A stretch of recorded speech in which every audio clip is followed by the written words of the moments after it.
What's up, warriors? I hope that you're well and you're really putting in the work to thrive in this journey while you wait.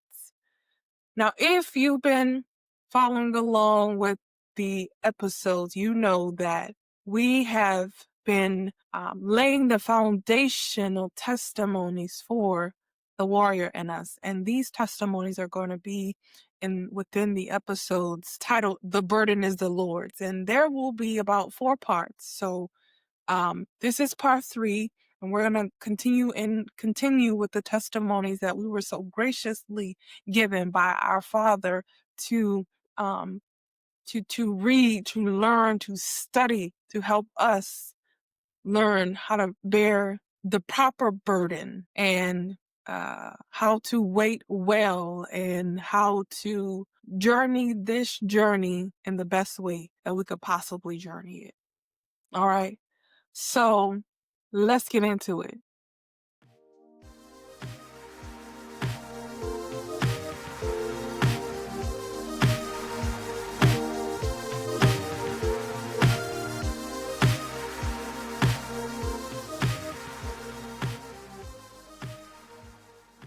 On this journey to parenthood, we can place an unbearable, impossible burden on ourselves. And this causes us to be weighed down, defeated in darkness, okay? And it prevents us from, when we're weighed down and all these things that I mentioned, right?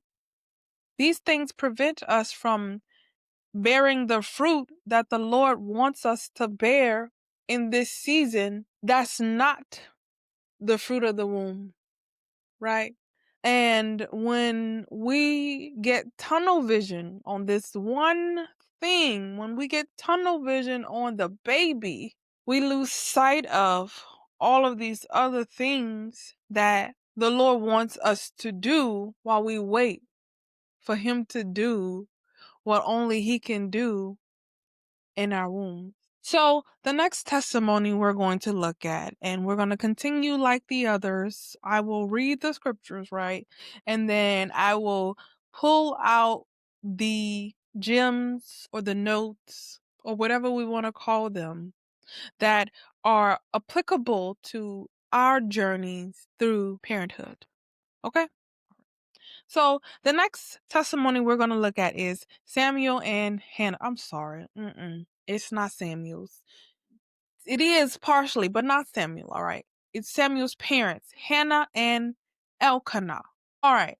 Verse 1. Elkanah, son of Jeroham, son of Elihu, son of Tohu, the son of Zuph, an Ephraimite, he had 2 wives. One was called Hannah, the other was called Peninnah. Peninnah had children, but Hannah had none. Year after year, this man went up from his town to worship and sacrifice to the Lord Almighty at Shiloh, where Hophni and Phinehas, the 2 sons of Eli, were priests of the Lord. Whenever the day came for Elkanah to sacrifice, he would give portions of the meat to his wife Peninnah and all her sons and daughters. But to Hannah he gave a double portion because he loved her, and the Lord had closed her womb. Because the Lord had closed Hannah's womb, her rival kept provoking her in order to irritate her. Who was her rival? Peninnah. This went on year after year. Whenever Hannah went up to the house of the Lord, her rival provoked her till she wept and would not eat. Her husband Elkanah would say to her, Hannah, why are you weeping? Why don't you eat? Why are you downhearted? Don't I mean more to you than 10 sons? Once they had finished eating and drinking in Shiloh, Hannah stood up. Now Eli the priest was sitting on his chair by the doorpost of the Lord's house. In her deep anguish, Hannah prayed to the Lord, weeping bitterly. And she made a vow saying, Lord Almighty, if you will only look on your servant's misery and remember me and not forget your servant, but give her a son, then I will give him to the Lord for all of the days of his life, and no razor will ever be used on his head. As she kept on praying to the Lord, Eli observed her mouth.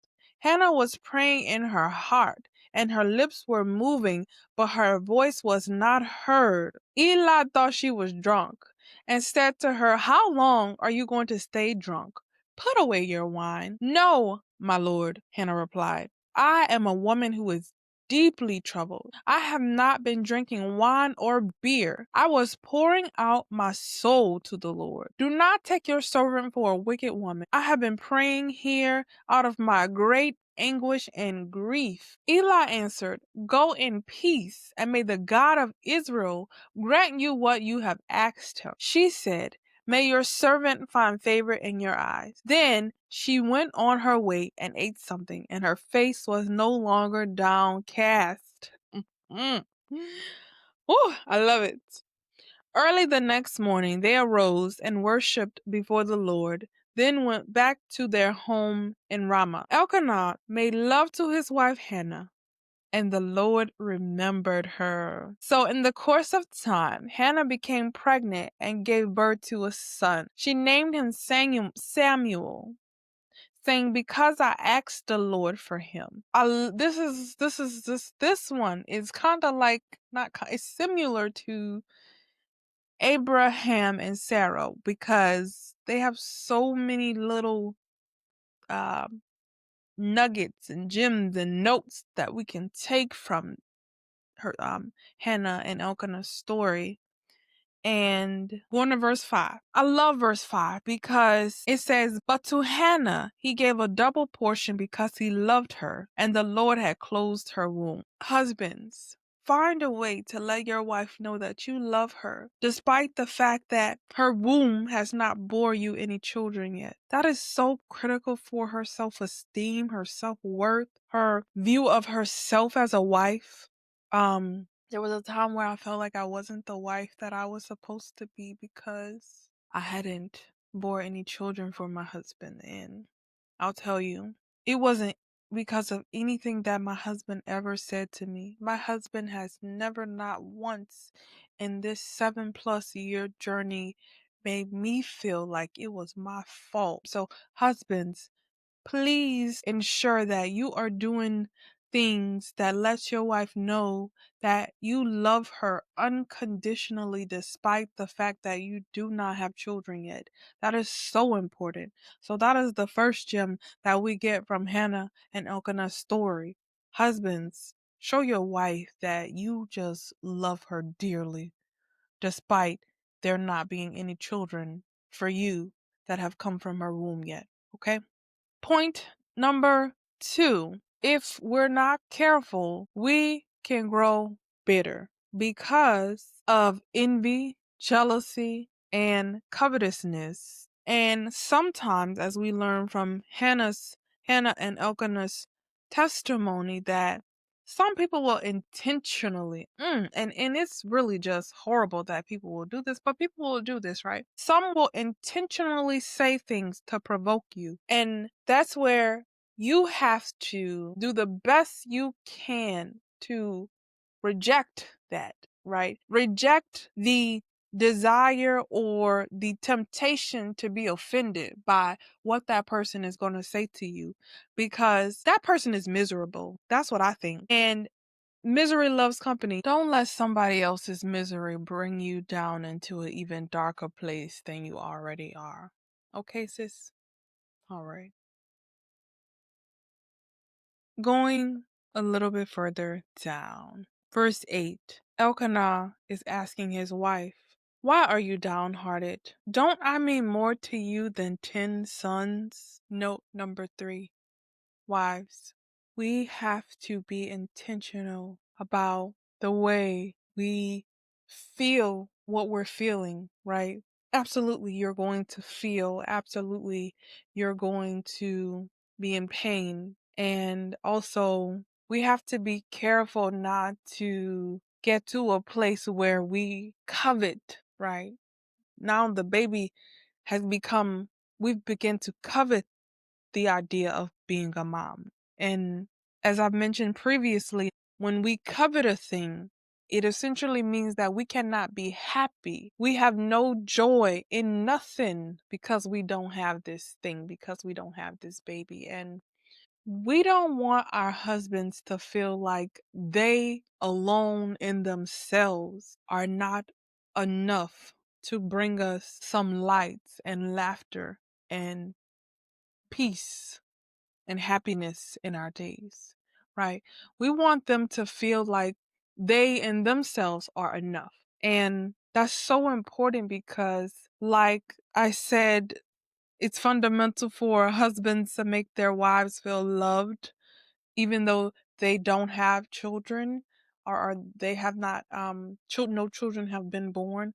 It's also important for wives to make their husbands feel loved even though no children have been born, right? Everything is always a two-way street, and it's so critical that we don't get so focused on having the baby that we lose love and excitement and good feelings and desire for our husbands.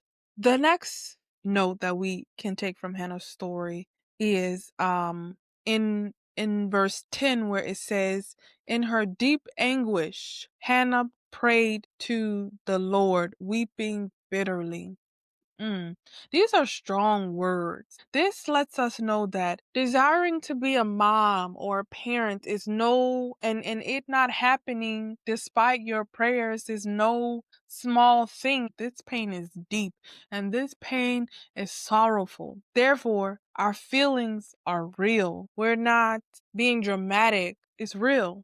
Going to verse 11, Hannah says, look on your servant's misery. It can be miserable. You're in misery because you're praying and the misery is magnified when month after month you have this hope, and before you know it, it's been 80 months. All right? For some people it's been 100+ months. Okay? Um that's miserable. It's no other way to we can't sugarcoat it. It's miserable. It's miserable to be on this particular journey for that long. And I love Hannah's story because it really underscores the emotion, the emotional toll, the emotional, physical, psychological impact. Because if we go back a little bit, we even saw that Hannah would be so troubled that she wouldn't even eat. And I don't know how many times we see in here that Hannah wept. Your tears are real. You're really hurting. Okay? Please, sis, let yourself cry. Don't try to put it in a box and act like it don't hurt. And we're gonna talk about that in another episode. Because what you do is mask. You push down and you push through when you really need to sit in it. Verse 12 or 13, Hannah was praying in her heart. This is not even specifically just for the journey to parenthood. This is for life in general. And this note is God hears our hearts. We don't have to say a word. God hears our hearts. He knows our pain. And it's important that we let this stuff out. Okay? However, it needs to come out. No matter if you look crazy to somebody else. All right? That's a gem. That's a note. No matter how you look to someone else, you got to let it out. You've got to pour out your soul. That's what she said. She's pouring out. Verse 15, I was pouring out my soul to the Lord. Let the Lord have it. You know why? Because the Lord can handle it. We don't got to fake it with him.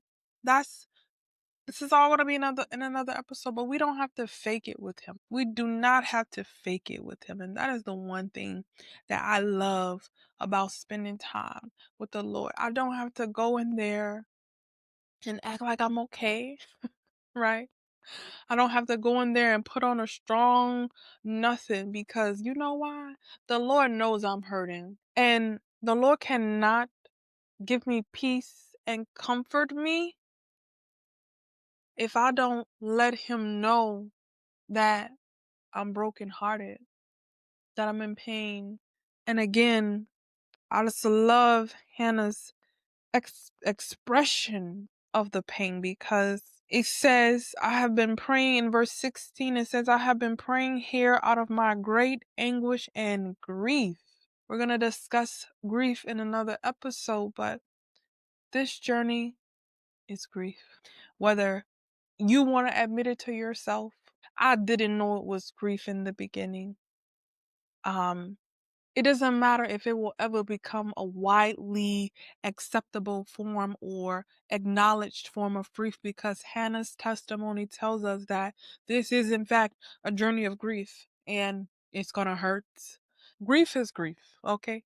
It looks different, it's for different reasons, but grief is grief. We're gonna go through all those same phases. We go to verse 18 and it says, Then she went her way and ate something, and her face was no longer downcast. You know why? I think it was that way because she had given it all to the Lord. I think Hannah had gave it all to him. It says she wept, she was weeping bitterly.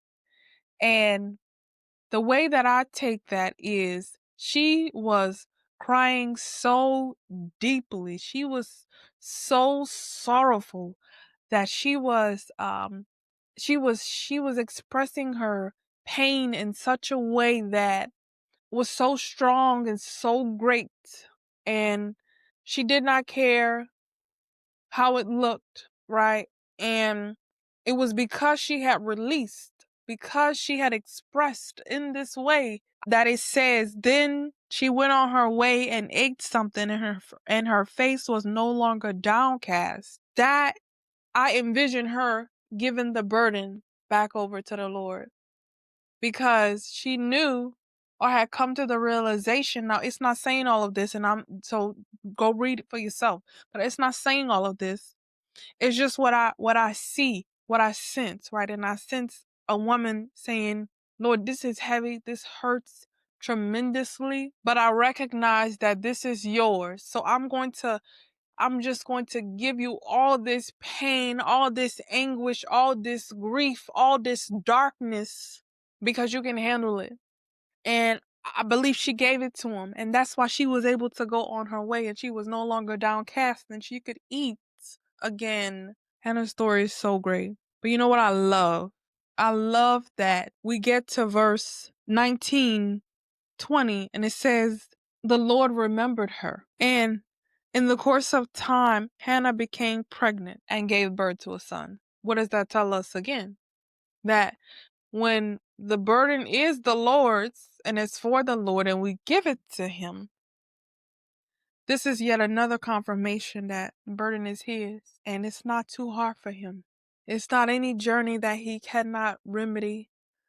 It's not any journey that He cannot restore. It's not any journey that He cannot redeem. It's not any journey that He cannot be glorified in.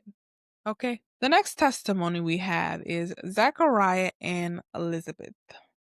Okay? Now, these are parents of John the Baptist. Love their story as well. And we are going to pull out these gems, you know? It's a lot of reading, I know. Bear with me, but it's important. And we cannot get the fullness if we don't read it, all right? So, Zechariah and Elizabeth's testimony starts in Luke chapter 1. We are going to start at verse 5, and it says, in the days of Herod, king of Judea, there was a priest named Zechariah. Now that's important. There was a priest named Zechariah of the division of Abijah, and he had a wife from the daughters of Aaron, and her name was Elizabeth.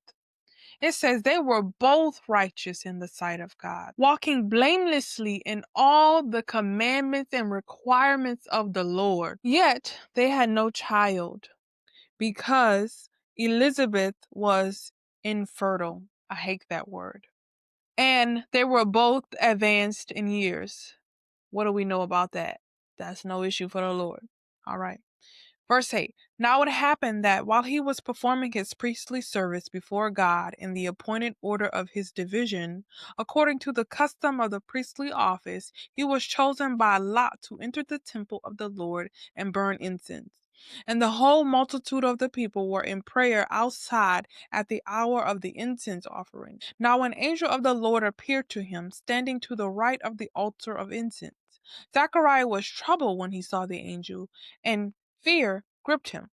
But the angel said to him, Do not be afraid, Zechariah, for your prayer has been heard, and your wife Elizabeth will bear a son, and you shall name him John. You will have joy and gladness, and many will rejoice over his birth, for he will be great in the sight of the Lord, and he will drink no wine or liquor. He will be filled with the Holy Spirit while still in his mother's womb, and he will turn many of the sons of Israel back to the Lord their God. And it is he who will go as a forerunner before him in the spirit and power of Elijah, to turn the hearts of fathers back to their children, and the disobedient to the attitude of the righteous, to make ready a people prepared for the Lord. Zechariah said to the angel, How will I know this? For I'm an old man, and my wife is advanced in her years. The angel answered him and said, I am Gabriel, who stands in the presence of God, and I was sent to speak to you and bring you this good news. And behold, you will be silent and unable to speak until the day when these things take place, because you did not believe my words, which will be fulfilled at their proper time. Verse 21. And meanwhile, the people were waiting for Zechariah and were wondering at his delay in the temple. But when he came out, he was unable to speak to him. And they realized he had had a vision in the temple, and he repeatedly made signs to them and remained speechless. When the days of his priestly service were concluded, he went back home. Now after these days, Elizabeth, his wife, became pregnant, and she kept herself in seclusion for 5 months, saying, This is the way the Lord has dealt with me in the days when he looked with favor upon me, to take away my disgrace among the people. And I'm going to stop right there. Let's talk about some of the nuggets and gems that we get from Zechariah and Elizabeth's story. Okay. First of all, Zechariah was a priest, and that is important, and it should help us because just like Abraham, right? Abraham was called to a really significant role in what God had planned and intended for the earth. And so was Zechariah, right? Being a priest, and then also being the father of John the Baptist, who prepared the way, who prepared the people for Jesus. But if a priest doubted and God sent an angel, right, directly to talk to him face to face, right, and he still doubted, what does that mean for us? That means that it's okay to doubt. But we have to get back to a place where it's settled in our spirit, right, that whatever the Lord promises, and we know that Zechariah received a promise because it came from an angel of the Lord. The promises of God are yes and amen. So we have to remind our souls of that every single day, no matter what it looks like. Okay? The second nugget that we can take from Zechariah and Elizabeth's story, it comes from verse 6, and it says, They were both righteous in the sight of God, walking blamelessly in all the commandments and requirements of the Lord. What is this saying? This is saying that Zechariah and Elizabeth had done nothing wrong. In fact, they were doing everything right and everything in accordance to how the Lord desired for it to be. They were walking uprightly. They were serving well. They were loving well. They were giving well. They were doing all things well. And yet, and still, God did not allow for pregnancy and conception for them, right? God did not allow the baby for them, even though they were doing everything right. What is the point? Stop blaming yourself. Stop thinking that you did something wrong. We see you could be doing everything right. And if it's not the Lord's will for you to be pregnant when you want it, it's not because of anything that you could have done, right? It's at all times is God and his sovereignty and what he knows, him and all his knowledge. He's sovereign, and at the end of the day, he gives when it's his will to give. He gives children when it's his will to give the children. And to those who are not on the journey, refrain from blaming or speculating or making any kind of statements that would, in so many words, be saying that they must have done something wrong right? They must not be living right. They must be living unrighteously in some way, and that's why the Lord has not done it for them. Well, why don't you go read Luke 1, Zechariah, and Elizabeth's testimony, and you will learn for yourself that people could be doing everything right, okay? And if it's not the Lord's will, when we deem it or when we think it should be, then it will not be. A third point that Zechariah and Elizabeth's story gives to us is they were thriving, right? If they were living well, walking blamelessly in the commandments and requirements of the Lord, to me, I hear they were thriving. To me, I hear they were doing everything that they should have been doing, and they were doing it really, really well. That's thriving, okay? Their testimony is evidence in support that we can thrive in this journey if we wanted to. If we wanted it desperately enough, we could thrive while we wait with the pain of not being able to control when we become parents.